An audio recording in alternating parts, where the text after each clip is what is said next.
Hello everybody and welcome back to my channel. Today I'm doing my September reading wrap up. We're going to go through all the books that I read in the month of September, what I rated them and what I thought. So let's get into it. Guys, we've hit 3.4k. Prince Kai, I just miss you. Marissa, Meyer, she accomplished it. They were my family, I cared about the characters. So put into perspective the world that we live in today.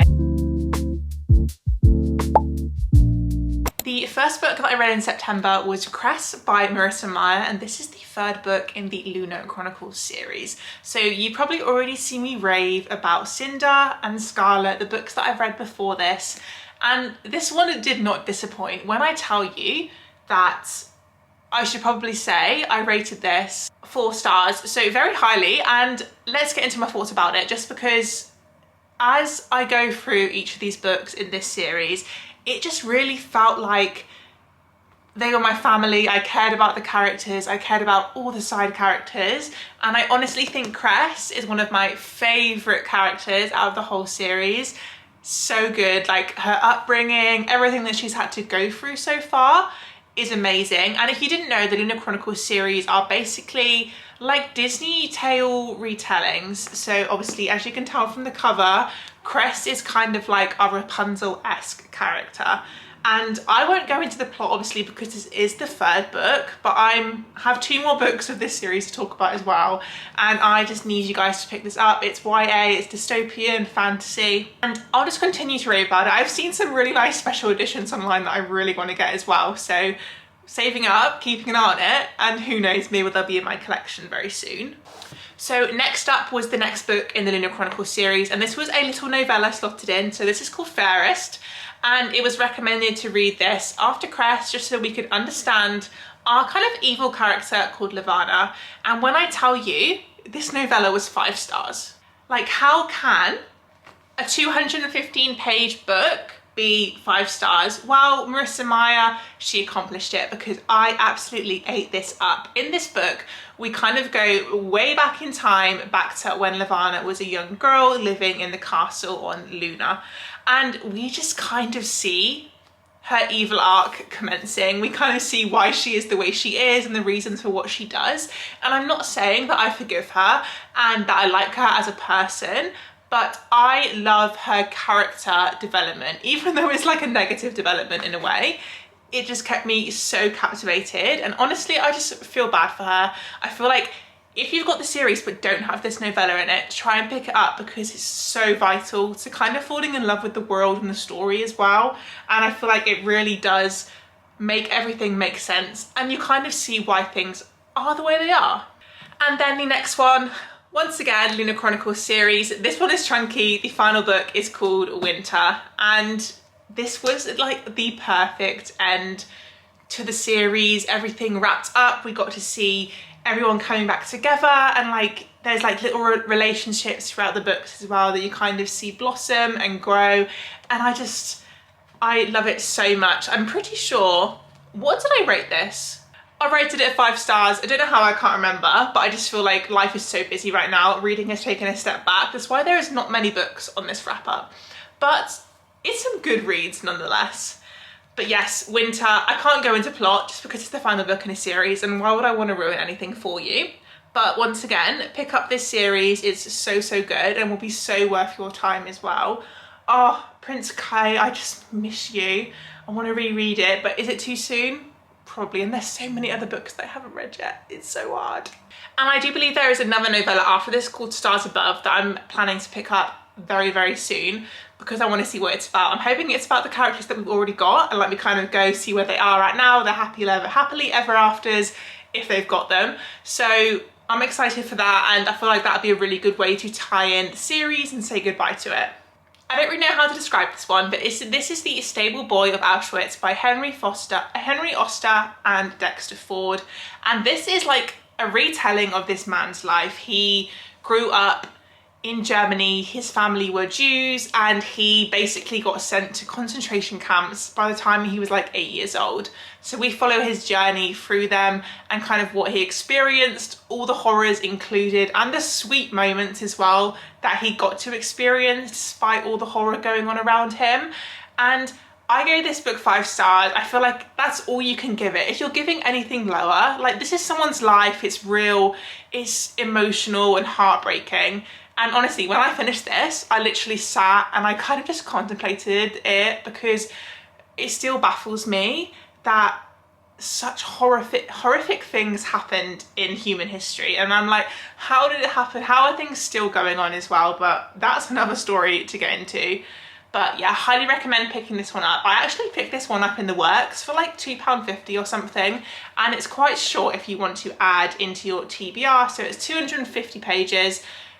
Like, it's a hard read, I will say, and you can't even say it's enjoyable because it's just like heartache after heartache. But I feel like it's a really good one to ground yourself and learn about history and like where people have come from and things they have experienced. I just feel like it's really important, and this is something that I want to continue doing. I want to keep picking up books like this where I'm looking at real stories and real lives, just to put into perspective the world that we live in today, and kind of how lucky I am as an individual anyway to be from where I am, and yeah, from the family that I'm from. But overall, pick it up because it would be so worth it, and I just feel like you just need to.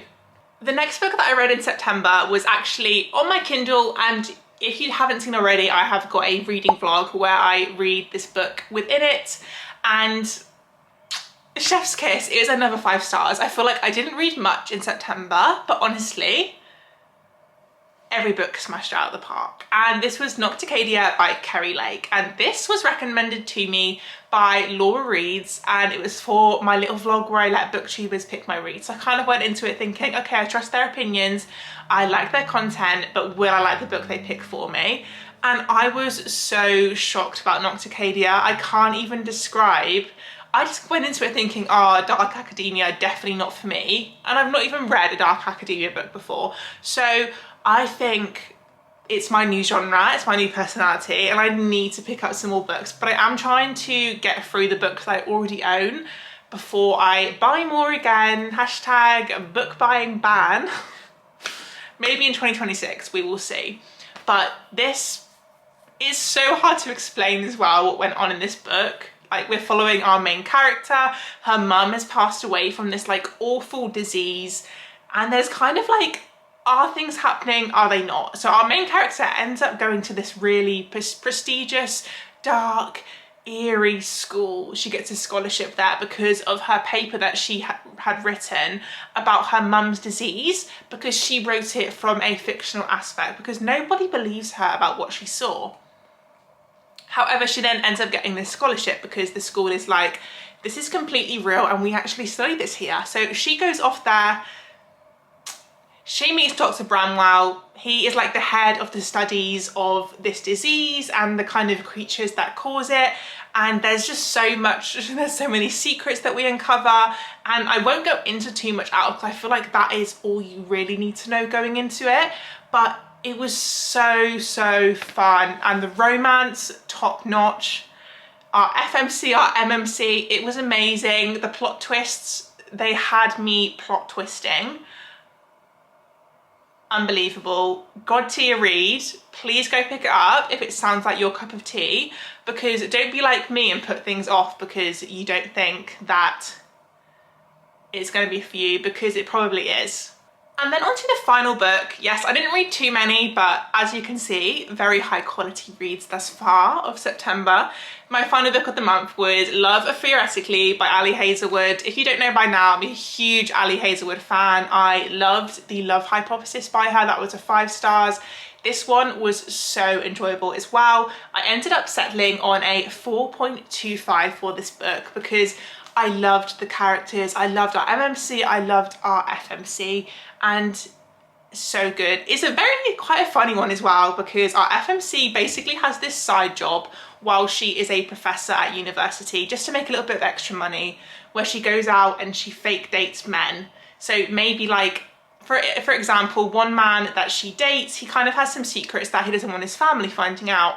So she goes in, pretends to be his girlfriend, so they kind of get off his back and stop asking him questions. And we're introduced to our kind of love interest when it turns out that the guy she's fake dating, okay, stay with me here. The guy she's fake dating, his brother is another professor at another university where our female main character is trying to get a job at. So she goes to this interview and he's there. And how does she explain that she is this huge, like, sciencey person when he thinks that she, like, works in a bar or something, because that's a story that they've told their family? Like, insane. I don't know how Ali Hazelwood comes up with these plots. They're just so fun and enjoyable, and that's what this book was. I feel like these aren't going to change your life, but it's so cute and like the perfect easy cozy read as well if you're looking for a rom-com to delve into. And that literally brings us to the end of my September wrap-up. Overall, some really good books though this month, and I'm hoping to kind of read around the same amount. I am currently on a placement at university right now. That's kind of why my reading has slowed down a little bit, because I'm still enjoying all my other hobbies alongside reading. I just have a lot of less time to kind of do all of it at once, so I'm just being picky and choosing. But let me know in the comments if you've read any of these or if you want to. Don't forget to like and subscribe to my channel, because guys, we've hit 3.4k. That's insane. I'll see you in the next one.